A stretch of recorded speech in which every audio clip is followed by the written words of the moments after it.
All right, YouTube, how you doing? Welcome back to the channel. It is Wednesday, January 29th. We have a large NBA slate. I think it's 11 games to dive into in today's video. Like we always do, I'm going to dive into each and every one of these games. I'll give you my prediction on the side. I'll give you my prediction on the total. We'll talk about any other plays like player props that we like within the game as well. But as always, guys, keep an eye down on the pinned comment of this video. That'll take you to all of my final plays. So I'm actually rolling with myself, absolutely free, down in the pinned comment. All right, YouTube, how you doing? Welcome back to the channel. I tell you guys I'm a dummy all the time. They don't suck. They've just been sucking. Get them down to -3 for more juice than Jose Canseco in his prime. Tell me you're new without telling me you're new. So don't go jumping down my throat in the comments, right? If you want to fade me, or if you do want to ride me, this still leaves a bad taste in my mouth, right? And remember, more chins, more wins.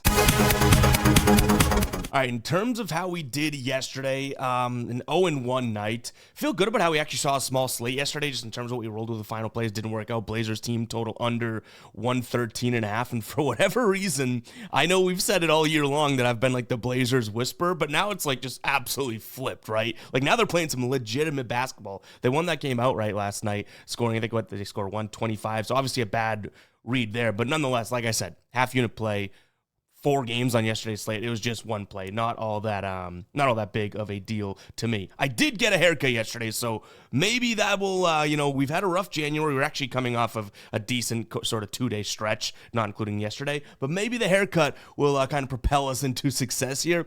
Weirdly enough, we got, I think it was 2 or 3 comments, so not that many, but a small handful of comments yesterday being like, did you get a haircut? And I was like, no, not yet, but I was getting one later that afternoon, just not at the time of recording, so kind of weird there. I don't know. That just stuck out to me. Figured I'd share with you guys for pretty much absolutely no reason. We also don't have a ride of the day from yesterday, kind of a weird one. So we had Ryan 2 days ago cash. He didn't get one in yesterday. And then we jumped on board with someone else because we didn't have one from Ryan. And then John Collins was the ride of the day. He gets ruled out. So today we'll jump on board with someone new here. Hashtag ride of the day in the comments, guys. Give me your favorite play down there. I jump on board with one person's play each and every day.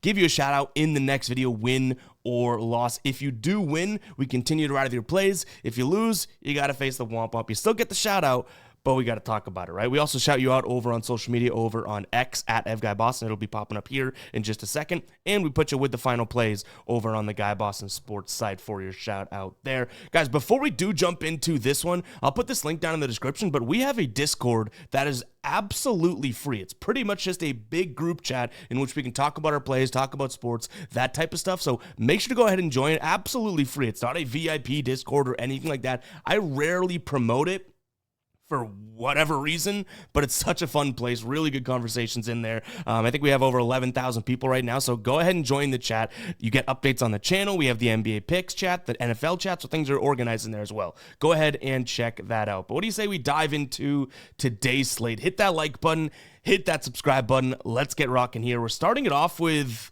honestly, what could be a decent game here, right?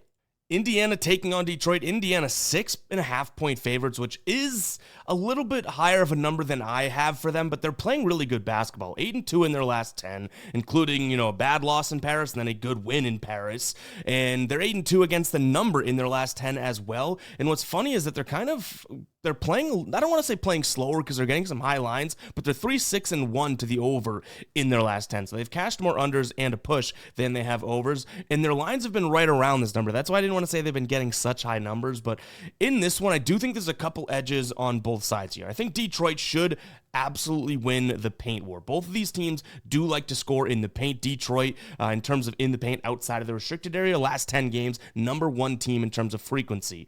Indiana, number 7 team in terms of frequency, so how much they're shooting. Field goal attempts in the paint per game. Well, Indiana guarding the paint this season, 26th. Detroit top 10 at the number 7 spot. I think that's where they can obviously shine in this type of a spot, but I'm not going to go out there and say that Detroit's been all that phenomenal percentage-wise from their last 10 games. Are allowing nearly a 50% field goal percentage from that in the paint area. They haven't been the best team against the mid-range, which is also a spot where Indiana likes to score. So I do think that there's a a level of, yeah, Detroit should dominate the paint offensively, defensively, but overall, this Indiana offense is a little bit more dynamic, or has been for the full season. Detroit's obviously been playing some good basketball. They're the ninth best in terms of offensive efficiency this year compared to Detroit's 20th. You know what I mean? So, yeah, both teams do have a little bit of an edge here. I would say that Detroit, if you like them today, you're hoping that this is a spot in which they dominate the paint, and maybe you can kind of take a peek at some center work from maybe Jalen Duren and that type of thing. To me, I think I'm going to lean towards Indiana minus the 6.5. And I'm also going to like a slight lean towards the over. Now, I like the over because we do have the Pacers who, at any given moment, they can play at a fast pace. I already mentioned how good they are offensively when it comes to offensive efficiency. And Detroit, little Detroit, the number 9 team in terms of pace over the last 10 games. They are playing quicker, right? Their last few games, other than that Cleveland game, were fairly high scoring, or at least a few of them were. Like I call out the Orlando one. That was a 121-113 loss to Orlando. They played Atlanta. That was, I think it was only finished around 120. But then they played Phoenix. They had played New York before that. The Toronto game was high scoring. So they've had a few high scoring games in their little repertoires of late. And you could say the same thing with Indiana. They're either getting near this line or a couple times over. I mentioned they're playing a little bit, more under-esque basketball, right? When I talked about their last 10, but that is because they have a few of these, 229s or 230s or 235s, that type of thing. Like they went, over both times in the games against, San Antonio with the exact same line in Paris. So Indiana and the over is what I'm going to be peeking at here. Like I mentioned, I don't hate the idea of, something like Jalen Duren. Miles Turner is definitely going to be a guy that hangs around the perimeter, so I honestly don't mind him for maybe his threes. We've had some up and down experiences with that, but Jalen Duren's going to want to guard the paint, so are the Pistons. Miles Turner may be able to back it up, so Miles Turner's threes could be a look, right? But the other thing that I think is Miles Turner still is not the, if we flip it to the other side, not exactly the rim protector that he once was and that type of thing. And Jalen Duren's points right now at 11.5, he's been crushing this. Last 5 games here, averaging 13.4. Over his last 6 games, he has 17, 15, 16, 14, 10 against a good Orlando defense, right? And then 12 against a good Cleveland defense. If you look at his numbers against this Indiana team, in his last, 6 games against Indiana, averaging 14 points per game. This season, he has a 13, 14, and 17 spot against them. So I don't mind Jalen Duren to go out there and score today. You could also take a peek at his double-double. He's hit that in 6 straight games against Indiana, dating back to 2023. So, yeah, maybe I'm jumping to this bandwagon too late. We have been early multiple times this year on the Jalen Duren double-double train. Now you're getting minus 120, but he's done it. He's been crushing Indiana. So, yeah, I don't mind this spot for him at all. I think both centers could be viable looks. Turner from the outside, Jalen Duren inside. Real quick, guys, adding this in, I didn't see this at the time or have it in the notes. Last time Turner played Detroit, which was just, 2 weeks ago, he had 8 threes made. So, yeah, I do like both centers. Again, Duren from the inside, Turner from the outside, but I figured throwing out the fact that he had 8 last time he played them, definitely is some context. All right, next up, now we have a decent slate of games, right? There's some good games, some meh games, that type of thing. I think I would put this somewhere in the middle. I'm not exactly over the moon about this one, but I do think it could be a fairly good game, and I'll tell you why. I think a lot of people would look at this and be like, this is one of those bad games. I kind of put it right in the middle today. Now, from an optic standpoint, you'd think that Toronto should be able to win this game with ease, right? This is the worst team in the league in Washington. Alex Sarr, I believe, may miss this game as well. But overall, Toronto's defense isn't really all that great. Like, New Orleans played, I don't want to say played them tough because Toronto was winning that game for the most part, right? But Toronto has won 6 of their last 7 games. They're on a heater right now. Washington, as we know, has lost 1 million games in a row. But again, I don't necessarily think that this is like a Toronto spot to run away with it. Toronto really not all that great at guarding the perimeter. The only thing that Washington, I don't even want to say that they do it well because they definitely don't do it well, but they do it a little bit better than, I guess, 1/3 of the team. They're kind of like just below bottom half in terms of points from 3. They may be able to rain it on today. Guys like Jordan Poole may be able to have a good game. So yeah, I think I'm using that one little stat point, and I'm going to look at Washington plus the 7 points. Does that make me like a Raptors hater? I'm not exactly sure, but I just don't really see the Raptors, one, being able to stop the Wizards from outside, and it's not like stop them like the Wizards are going to go off. I just think that that's how the Wizards can keep this to 7 points. I'm probably going to look like a dummy tomorrow because we're talking about the Wizards here. But also, if the Wizards want to run and run and run, like this Toronto defense, like I said, is not all it's cracked up to be. They are not that efficient, and in transition, they're allowing their opponents 57% in terms of field goal percentage. All Washington has to do in this game is run. That gives them a leg up in this one, and hit their threes. Again, we sounded the psycho alert alarm. I'm probably an absolute idiot because who would ever spend their hard-earned bread on Washington? I don't know if I will, but it's definitely a lean as of right now. So give me Washington. Total, we're sitting at 231. I do think that, Toronto's going to do their best to limit those transition opportunities. So, yeah, maybe I'll lean slightly towards the under in this one. But as weird as it sounds, I'm much more eager to potentially place Washington plus the points than anything total rated, because let's be real, like Washington can just up the pace, you know what I mean? Like they can totally run, they can allow 1,000,000 points to teams. I think that they've hit 5 of their last 10 games have gone over, and they have some high lines out there as well, but they have teams like, Phoenix, who hasn't been the best offense nor the fastest team. They dropped 130 on them. Minnesota, who's a slow team, dropped 120 on them. So there's nothing to be said that Toronto can't go out there and score a decent amount, especially when Toronto recently has been averaging right around that 115 number. So yeah, this could go over, but I'm going to think that Toronto at least does their best, knowing what I know, to try and slow this down. But yeah, maybe I'm an absolute psychopath. Like I said, I would also consider a potential Jordan Poole look, but I think if we're getting mixed up in this game, it's going to be Washington +7 or nothing. All right, so that was obviously a crazy lean there, but you know what's not crazy? What a transition, Ev. Heading over to sleeper picks, Nikola Jokic 0.5 points line tonight in one of, if not the best game on the slate here, guys. 0.5 points for the Joker. But that's not all. You're also going to get this play 5, get $55 deal from Sleeper as well. You hand them $5. They're going to give you 11 $5 bills. Yes, you get 11 free $5 plays and entries over on their app. Sleeper is awesome. I've told you guys so many times over the few years now that I've been on Sleeper, in the couple of years that we've been working with Sleeper as a partner. I love it because they do mimic a lot of what normal regulated sports books do, in the sense of they have multiple lines for players, alternate lines, all that, and they have multipliers. So each and every play that you put into an entry changes that dynamic payout. It doesn't follow a fixed structure like a lot of other apps out there. So it's really cool what Sleeper is doing here. And it's Wednesday. They have Wildcard Wednesday today, in which they discount multiple players. So you're going to get this Jokic square.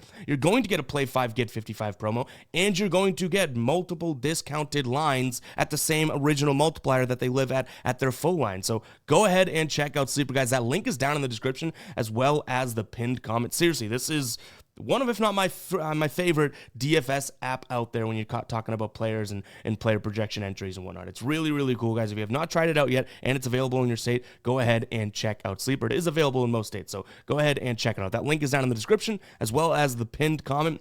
Let's get back to the games. We got a bunch of them here. All right. I'm not going to start every game breakdown with is it a good game? Is it a mad game? Is it a bad game? But this has to be one of the worst ones on the slate, right? You have the Hornets going up against the Nets. Both of these teams' injury reports will give you a headache reading. You have obviously no Brandon Miller. He's out for a year for Charlotte. No Mark Williams in the spot. No LaMelo Ball. Trey Mann's out. Martin's out. Josh Green's out. Their starting lineup is realistically, sure, some of these guys have had some good games. You look at Micic, you look at Nick Smith. Miles Bridges really the only true starter in this lineup. You flip it over to Brooklyn. D'Angelo Russell, obviously no name. Keon Johnson, Williams, Wilson, and Claxton. There's just so many guys missing in this one. I'd argue, 40% of their starting lineups combined gone, right? So kind of a weird one to dive into. I will say, yes, we got a little weird and liked Washington in the last game. But you could make an argument either side on this one. I think ultimately this is one where I'm not exactly thrilled to look into. I'm going to lean towards Charlotte in this spot. Do I want to take a peek at the total? Not really, but 205. And these weird games where nobody's are playing and whatnot, sometimes I feel like those are over type games. So again, Not the most brain power win into this one. Charlotte's at home, and they still have Bridges, who's one of their best scorers. I like them, as well as a slight lean towards the over because 205 seems super, super low. But I'm not messing around with this game all that much. If you have something that you absolutely love in this game, let me know in the comments, because you are an absolute psycho for liking something in a trash garbage type of game. Trash garbage? I was going to say garbage can game like this. But you know what? I love you more for it because, like I said, sometimes that's where you find the true value in a game in which nobody cares about. And you're like, hey, let me just spend 2 seconds to look at it. I'm one of those people who didn't really spend much time on this one. All right, one that we did spend a little extra time on this morning prior to recording and started looking at it last night too is Knicks-Denver. One of the better games, like I said, if not the best game, probably is on the board tonight here. You have a Denver team that obviously is good. They have Nikola Jokic, right? And they're playing decent basketball. I mean, they've lost 2 straight, but prior to that, they had been rattling off wins. Going up against New York, who has also won 7 of their last 10 games. That's how many Denver has won in their last 10. They've covered 6 of the last 10. Denver's covered 7 of their last 10. So 2 good teams playing tonight. I don't have to be the one to break that to you, right? In terms of last time they met, this is that game in which I think a lot of people were on Denver. They were 3-point favorites. This is in Denver, and the Knicks nearly scored 150. I think they scored like 146 on them. 145 maybe. Let's see, we have that easily accessible. 145 against them last time. So they routed them. Denver probably comes into this one with a little bit of like, let's get them back, right? But I don't know if it goes like that. I think the reason they scored 145 is because of how these two teams match up. Now, we can jump into the dashboard and I can show you kind of what I'm talking about better than just telling you. But what I like here is the fact that you do have a Knicks team that obviously prioritize shooting threes. These are the number 1 and number 2 teams in the league in terms of restricted area field goal attempts per game, right? But down here, you look at this, I do think there's a slight discrepancy in terms of, restricted area field goal percentage. Now, Denver last 10 games, 65%. That's just on the borderline of where I'd say maybe a little bit worse than average, but we'll give them average for right now. The Knicks, 56%, one of the best in the league at preventing, which is funny because they started as a terrible team.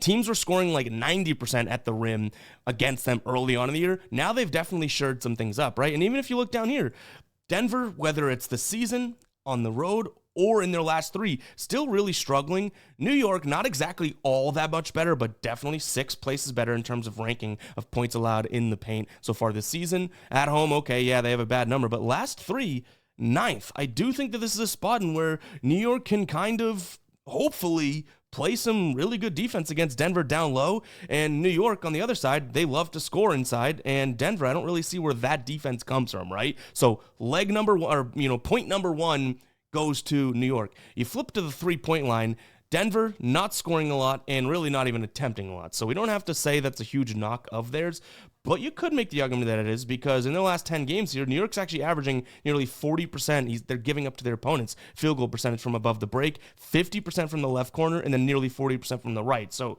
Denver should try to shoot much, but they haven't been. But even still, New York's been a decent defensive team from 3. They are, a number 15 team in terms of rank, so middle of the pack when it comes to scoring from 3, going up against a bottom nearly 5 team in terms of points from 3. So a lot of things point to New York here. I wonder if that's going to be the public side today, but that is what I'm liking. You can even see down here, Denver allows a ton of points to centers and power forwards, whereas New York, which obviously Jokic, Karl-Anthony Towns, the 2 premier names in this game, centers, right? New York actually been pretty damn good at preventing, those bigs from scoring last 7 games in terms of points and rebounds against. So, yeah, I don't know. I don't know if this is going to be the public side or whatnot. I haven't seen too many percentage splits yet, but I do think I like the Knicks in this spot.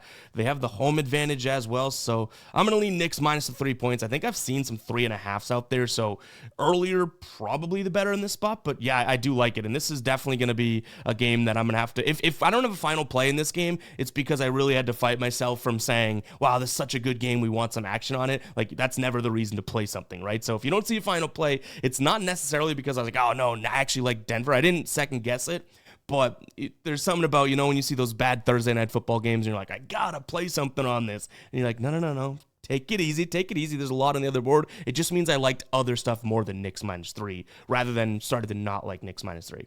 Hopefully that makes sense. In terms of what we have from a total here in this spot, I haven't talked about that yet.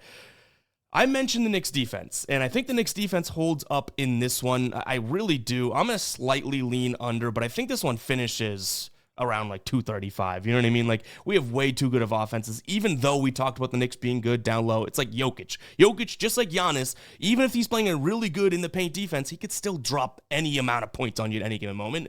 But I do think that at some point late in the game, things slow down and both teams kind of shore up their defense, right? So I'm going to lean under in this one as well. Player prop wise, I guess Karl-Anthony Towns is a guy that's definitely going to kind of fit the bill for this one. Overall, and maybe some perimeter shooters from this Denver team. Like, yes, I mentioned that, you know, the Knicks have been okay at defending the three-point line and whatnot, but we went over those percentages, and they're not all that tremendous, right? So guys that'll take some corner threes, obviously Michael Porter Jr., he could be a look. Jamal Murray's going to have a lot of pull-up threes, but even in our dashboard, which we'll talk about how to get access to that dashboard in a second, this is a really good New York team in terms of defending pull-ups, the 8th fewest score percentage so far this season. So maybe Michael Porter Jr., because he might just have the volume from the perimeter, right? All right, real quick, the way you get access to the dashboard, we have a couple different membership levels here, but you head over to the members section of the website, which is the same website that links to the pinned comment, GuyBostonSports.com. NBA dashboard right here. If you're not logged in, which we're not right now, you'll see membership required. If you are indeed logged in, you will see this pop up, which this is from yesterday's slate. It usually comes out around 9:30 a.m., which we're a little bit ahead of that. But essentially, you get each and every game broken down in a visual format to help you, save you some time too. This is a bunch of different information sources pulled into one visual dashboard, and you can see everything we just went through with that Knicks and that Denver game. So yeah, go ahead and check that out. Again, it's on the members section of GuyBostonSports.com. Just go ahead and sign up. We have one that you get all the dashboards throughout the year, and then NBA specific if you want to go that route as well. All right, next game up, Sixers taking on Sacramento. I was actually fairly close to rolling with Sixers yesterday. I know I talked about it in the video. We didn't actually get there, so I can't really take like a victory lap or anything. But the Sixers team kind of got LA on a back-to-back, right? And I kind of figured that was the case. Now, the Sixers are, I believe, let's see, are they playing on a back-to-back? No, I'm making that up. Okay, they're on a back-to-back now. I was thinking they had a game tomorrow, but first leg of a back-to-back, but they literally played yesterday. We were just talking about that. I'm pretty stupid. But in this spot here, Sacramento is just a team that seems like they've figured some things out. Like, they're only three, I should say, recent losses: Milwaukee, Denver, and New York. You know what I mean? Like, they beat the Celtics in there at one point in their last 10 games. But they have, like, justifiable losses. They are on the road, in which they're definitely a little bit worse on the road this season overall. But I don't see the Sixers putting two really good games like that together. Now Yabusele is listed on the injury report. He's listed as probable, but obviously that would be tough as well for a healthy Sacramento team against the Sixers team on a back-to-back, in which back-to-back spots this season they've covered in just 43% of games. I think I'm going to have to lean in that direction. In terms of where I think that the Kings end up getting their points from, I would say certainly down low. So yeah, I don't really mind the idea of them, kind of just taking it to Sacramento down low. They beat Brooklyn last time out, was that a couple days ago, right? We saw a decent game from Sabonis. He had 21 and 22. He also had 10 assists, if I'm not mistaken, for a triple-double. I could see that being the case again, because how is especially with Yabusele, say what you want about him, and he's been stepping up and playing well, but how are these guys going to stop a guy that's super dynamic like Sabonis? Even if they do start stopping him, offensively or from scoring, I think that he could pass the ball really well. So, his number is super elevated, but I don't mind an over 45.5 points, rebounds, and assists from him. He had 45 last time he played them in 36 minutes of play. He had, in terms of rebounds, 21, 7 assists, and 17 points. He shot the ball 50% from the field only 14 times. I say only because he's a guy that can go out there and give you, in terms of field goal attempts, any given night, kind of like 18 or 20 if they really are going through him. I like this spot. I think he's on a little bit of a run right now. Yes, he's on the road. I guess that could hurt him, but this season on the road to this line, he's actually hit it more times than he has at home. So take that for what it's worth. Give me Sabonis as well as Sacramento. Left the total for last year. Not exactly, infatuated by it, but if I think that Sacramento's probably going to be able to score fairly well, and, I'm not putting much weight into the Sixers defense yesterday, I think that maybe a Sacramento team total over could be a look. All right, Miami taking on Cleveland. I'll tell you what, right now there's a lot of me that wants to take a peek at Miami. I just feel like you're not often going to get Cleveland against a team like Miami, who's just right around 500, right? 23-22. It's the number one team in the East going up against the number, I think, 6 or 7, if I'm not mistaken. But you have 7.5-point favorites. Last time they played, the Heat won, which is like another reason why I might like Cleveland now. I'm going to lean Cleveland, but I do think Miami can stay in this game to some degree. But again, this line's moving. We have a better number than even on the graphic. 6.5 right now, or actually 7.5. So actually, we might have to try and snag a 7 if we do like that sooner rather than later. Nonetheless, I do think Miami, the way they stay in this game would be by hitting the 3 ball, and they've been pretty damn good at that this year, 8th best in terms of 3-pointers per game. In Cleveland, not exactly the best defensive team out there. They're really stout inside, but I don't think that I can fully get there. Like, I think I'd need an 8.5, 9 type of a number right now to like this Miami team. We had them on the money line for plus money against Orlando. Don't need to get greedy and look at them again. I do think Khalil Ware in the lineup is a massive upgrade and should allow them another reason to kind of compete with this Cleveland team, because now you have Evan Mobley, who likes to take it down low. Obviously, Garland and Mitchell mix it up down there as well, but you have Bam and Khalil Ware. That just changes their starting lineup so dramatically. It's tough for me, but again, I do think that I'm going to ultimately just side with what I consider the way better team and better than 7-point team. You know what I mean? So I'm going to lean towards Cleveland in this spot, but there are a few reasons, like I said, that kind of made me wanted to get to Miami. I think that they can compete on the perimeter offensively, and then defensively, they should be a lot better than the last time they saw each other. Player prop wise, actually, we could go with the total right now. I'm going to lean slightly towards the over. This is at 228. I know I'm giving, Miami credit for defense down low, but we know how good this Cleveland offense is. They just scored 110 against Detroit, 131 against a Rockets team the game before, which I would give a little bit more credit to. That Detroit game was, how should I put this? They definitely could have scored more points, but that pace of game was so slow. Now, if Miami gets out there and plays a slow pace, then sure, maybe this one goes under. But I do like the idea of Miami, like I mentioned, being able to knock down some threes, which should up the pace of play. So hopefully I'm looking for some pace here, because Miami does tend to play slow. But since Jimmy and all this, like Tyler Hero has been awesome. Like, watching him is so fun because he is so springy and whatnot. Khalil Ware's adding some offense to them, which is funny because he's not like an offensive player, but man, oh man, is he getting his. Bam Adebayo looked fired up last game. I think there could be some points in this game. So I'm going to lean towards the over here. Now, player prop-wise, I mentioned one of them. Tyler Hero would definitely be a look for me, just because I think that this game is going to be so heavily prioritized on the perimeter. Last time he played Cleveland, which was this season in that win, 122-113, earlier in December, he had 34 against them. He's been playing really well. Last 10 games here, he's averaging 25 points per game. We have a line at 23.5. His three-pointers line is at 3.5.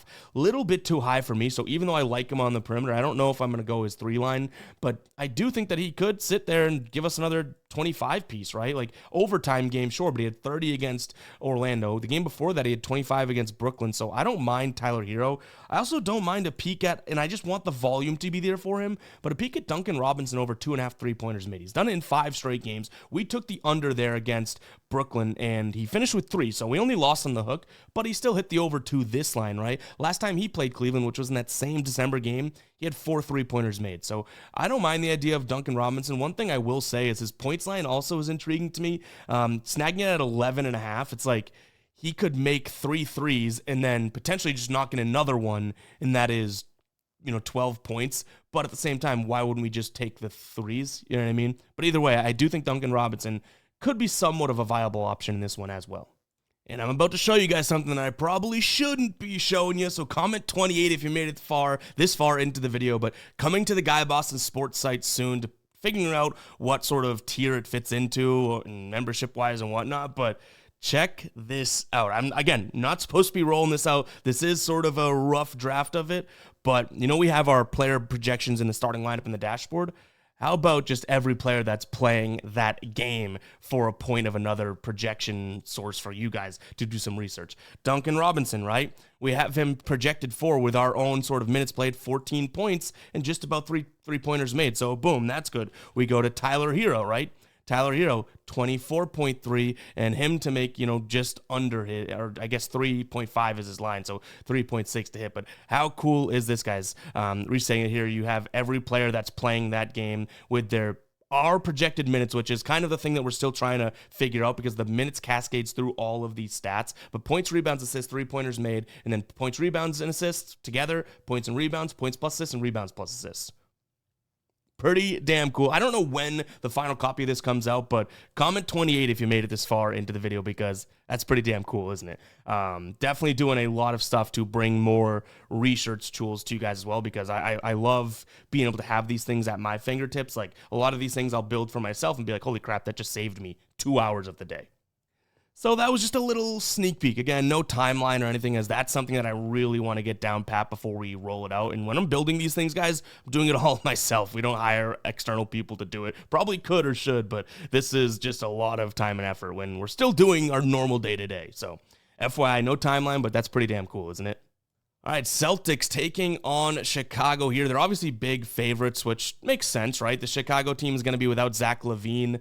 He's out for personal reason. I know there's been trade talks with him and whatnot, but Jason Tatum's also listed as questionable here, as is Al Horford, as is Sam Hauser. So not much to really go on as of right now. You also have Kobe White, I didn't even mention, listed as doubtful in this one. So we could be missing some serious pieces to this game. And the total's way up there, 232. We have this projected right now at a finish of, let's see, right around 234. So I guess the only thing I would say is, yeah, I do trust Chicago's pace to kind of cascade through in this one. And Boston overall, like I wouldn't say that their offense is going to slow down after losing to Houston, right? They probably come out guns a-blazing. So if Tatum plays, I guess I'll lean Celtics minus the points. I would never, even as the biggest Celtics fan, shout out Celtics. How cool is this hat, by the way? I would never lean Celtics minus 14 or never actually roll with Celtics minus. That's just too big of a number, 14.5, right? So, yeah, I think I might just say points because this Chicago team definitely can up the tempo. We have seen them play a few times this year. Only one of those games went up and over, I believe. The other two were a little bit more low scoring. But to me, you have Chicago who, their offense, 129, they're coming off a high against Denver, right? And then Boston, I think Boston should be able to drop a big number today because Chicago's defense stinks. We know that. Zach LaVine ain't fixing that thing. So even if he's out, they still stink. And they're coming off of a heartbreaking loss to Houston. And we've seen them kind of bounce back in big ways after losses. They dropped 125 against Golden State. They dropped 122 after the loss against the Lakers, 121 after the loss against Toronto. Like the Celtics team seems to only score 120 and beyond after a loss. So what is a team total for the Celtics as of right now? Because then we don't even have to worry about sort of, the Bulls staying in this one to make it competitive. That could be a spot as well. So, oh boy, over 122.5. I think I might just go full game over if that's the case. Because I think Chicago's offense, even without LaVine, like LaVine had, 18 points, but wasn't the most involved in that spot. I could see that being a decent spot. So yeah, Celtics and the over. Player prop wise, I think we're going to want to wait some injuries out. So if we do add anything here, keep an eye on the pinned comment taking you to the final plays. If we add anything that we didn't talk about, I'll give you a little bit of a blurb as to why by the final plays. All right, San Antonio taking on the Clips. So everything I could say from this point on, you could take with somewhat of a grain of salt. I did go back and forth on this one, probably more than a lot of the games on today's slate in terms of really trying to figure out where I'm at. I think I ultimately land on San Antonio for a few reasons. They're not playing the best of basketball. I get it, but honestly, the Clippers in their now they've had a weird strength of schedule. They played the Celtics in Milwaukee, but they also played Chicago, Washington, Phoenix in their last 5. They are looking at, 2 and 3 in their last 5. It's not like they're playing tremendous basketball. And they're definitely, both these teams are a tale of two different tapes on their home floor and on the road. This year, the Clippers on the road, 9 and 12. Now, they do have a positive against the number record at home, but nonetheless, 9 and 12 straight up. San Antonio, when they're on the road, which they're not today, 7 and 12, but at home, 12 and 10. I think I like the spot for San Antonio here. They should be able to sort of win the isolation game defensively. This is a Clippers team that loves to isolate, number 1 in the league in terms of isolation frequency. San Antonio, above average in terms of preventing scores off of that. Clippers also really like to use pull-up jumpers. Well, this is a San Antonio team that, has the 6th fewest pull-up jumpers against, and again, in terms of score and effective field goal percentage, middle of the pack, 2 better, so I do like that spot. Catch and shoot jumpers, which San Antonio does a ton of, the Clippers stink at, and San Antonio shoots a lot of threes, which the Clippers this season have looked good, but as of late, the 22nd ranked team from threes overall. And then the one last piece that I think favors San Antonio is that the Clippers like to score inside. We know San Antonio is a pretty damn good team at defending inside, right? So, Yeah, I think this ends up leaning towards a San Antonio spot for me, but like I mentioned, I think there's definitely an argument to be made on both sides of the coin in this one because this Clippers team is healthy. You know, they have Harden, Powell, Leonard, Zubac, and then Jones in their starting lineup. So obviously that's a decent look for them as well. But to me, I think this is going to be a San Antonio. Just bet it if we make it a final play. I don't want to overthink it because we did bounce around. We ping-ponged on this one. Total-wise, as of right now, it's weird because I do think that this is a San Antonio team that's good defensively, but I think that they can put some points up, but 223 is a little too high.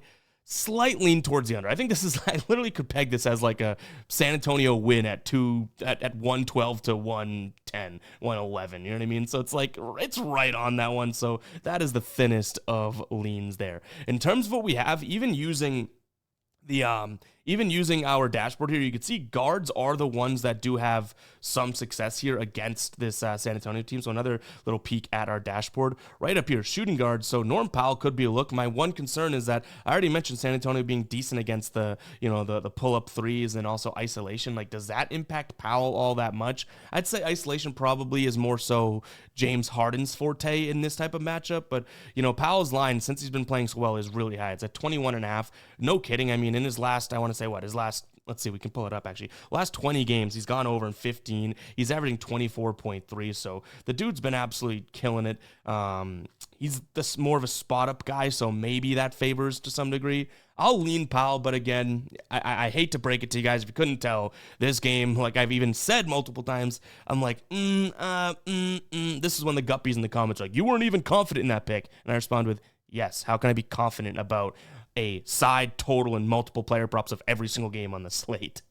All right, got the Pelicans taking on the Mavs here in this one. Pelicans, in terms of their injury report, you still have Ingrams and Jones out, but Zion, there's no probable, he's just listed as playing, which is good. Trey Murphy, McCollum, DeJounte Murray listed as probable, and now you do have Dante Exum, weirdly enough, listed as questionable. I don't know if that's going to matter as much, but overall, Lively still out, Luka Doncic still out. Like, there are tons of reasons as to why, you might not like this Dallas team, right? Because of all the injuries that they have on hand.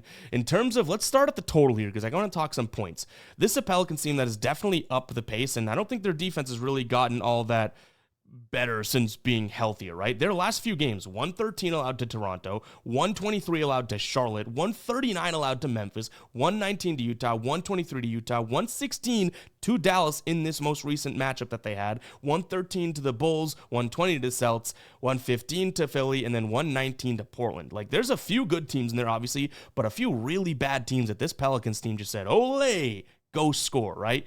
You look at Dallas in terms of their offense. They were banged up last game, 130. I mean, it was against Washington, 130. Then they only scored 107 against the Celtics. Sure. Before that, though, they beat OKC, 121 they scored, 114. Then a little low scoring, 105, 106. Then 116. Again, that was the game against this New Orleans team. So I do think we could see some points here, and I've already seen this jump to 232.5 somewhere or elsewhere. So maybe, is it crazy for me to like the idea of an over in this spot? Or if we just want to trust Dallas because we're truly, truly fading that Pelicans defense, do we look at like a Dallas team total over, which right now you're looking at Dallas, you can get them at, 114.5. They only hit that in 4 of their last 10, but again, they're going up against this Pelicans team that has just been allowing plenty as of late. So something like the over or Dallas team total over, I could be convinced of here. Again, if we have the Pelicans keep playing bad defense, which they're the 3rd worst defensive efficiency in the league this season, 27, so 4th worst over the last 3 games, but in the last 10 games, they're playing at the 8th fastest pace. So if they have bad defense and fast pace, we hopefully see offense from Dallas, who, yes, minus the injuries, are the 7th most efficient offense in the league this year. So hopefully there's some points that can come from that, I would say, right? So I like the over. I like points in this game. 232, yes, I agree, it's a little bit high, but I do like the over. This was again, 119 to 116 finish last time they played. In terms of where we go from a side, I do think that the Pelicans can't seem to really score or cash in on opportunities when they're in front of them. And you throw in the fact that, the Pelicans beat Dallas last time. think I'm going to lean towards the favorites here in the Dallas minus the 2, but I'd probably just look at Dallas money line, if anything. I think, Daniel Gafford could have a really good game because of how bad this Pelicans team is down low. Daniel Gafford, points plus rebounds could be a look. Let's see what that line is at, because he has crushed that multiple times. So it's like, at 26.5 seems a little high. He had 27 last time he played the Pelicans in 30 minutes, right? So when he does get the minutes, which he's been playing minutes wise as of late, around 30-ish if it's a close game. So this season when he plays, let's say 28 minutes just for shits and giggles, averaging, let's see, 19.7 points, right? And he's hit the over in points in 5 of his 7 games. Points plus rebounds when he plays 28 minutes.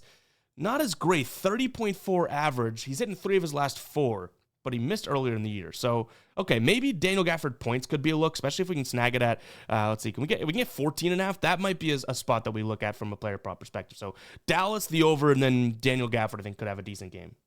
Why do I feel like we just spent 50 minutes talking about a game that's, I guess it's one of the closer spreads, but I was going to say a game that's a weird one tonight. Hey, it is what it is. This show each and every day can get pretty weird.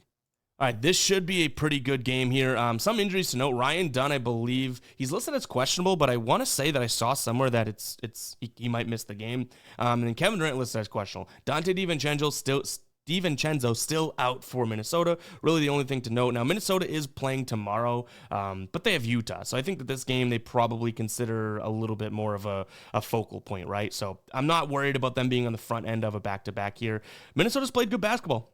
3 straight wins. They've only covered in 1 of those games, but, they're playing good basketball. You could say the same thing about Phoenix, though. And last time these two teams played, it was a close game, 120-117. So you have Phoenix at home, who, like I said, has been playing good basketball, up against Minnesota, who at home has been playing good basketball. This one is going to come down to whether or not, I would say whether or not Anthony Edwards gets it going from outside. This Phoenix team has struggled multiple times when guards specifically kind of dominate the outside there. Now, they have a weird thing to look up. Pull-up threes or pull-up shots against them, I should say, which is obviously something Anthony Edwards does a lot.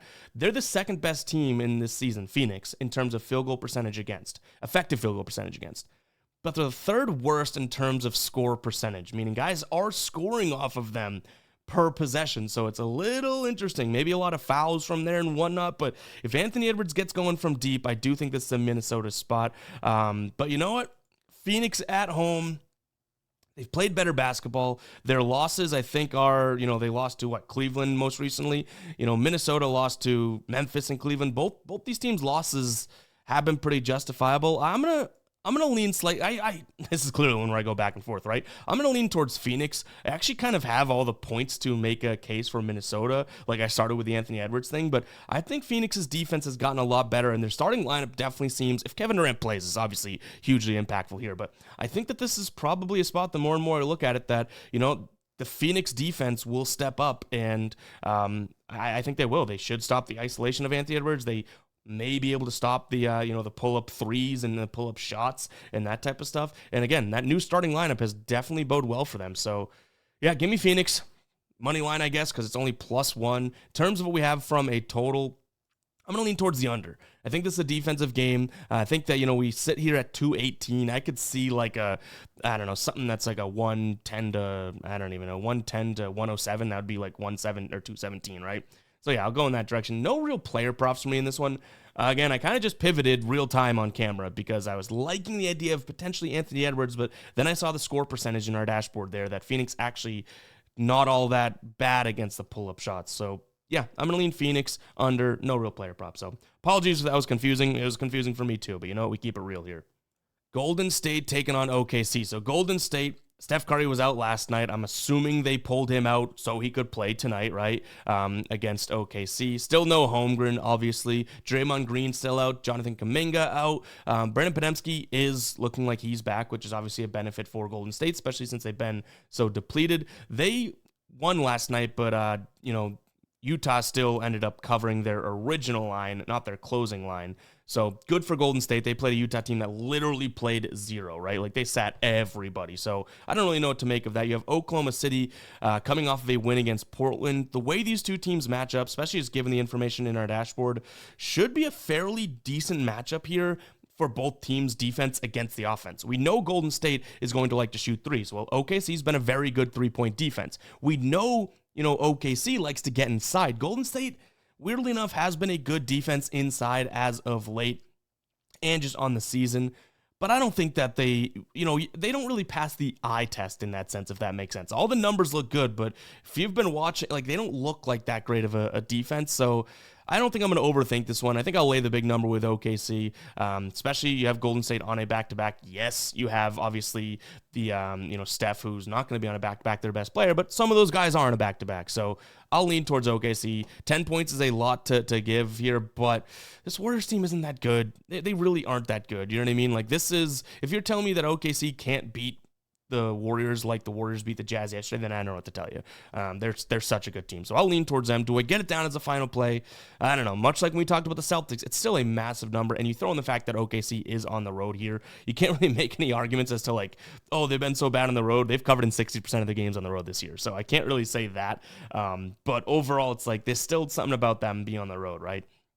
I'll lean them. Total-wise, boy, I really, your guess is as good as mine in this one. You have Golden State on a back-to-back. They really don't seem to cover overs, so they hit unders on back-to-backs. 28.6% to the over, so what is that, 72-ish to the under? And I already mentioned both teams matching up fairly well in terms of how they like to score, so I guess an under 228.5 could be in the cards, but Oklahoma City can erupt for 120, 130 themselves type of thing, right, if they need to. And Steph can throw in some weird shots that just count for three every time. So I do lean under, but I don't know how much I'm absolutely loving of the under. No real player props as of right now. Guys, that's going to wrap it up for today's show. Hope you guys did enjoy. If you did, you know what to do. Hit that like button, hit that subscribe button, and we'll catch you guys in the next one, all right? Peace out.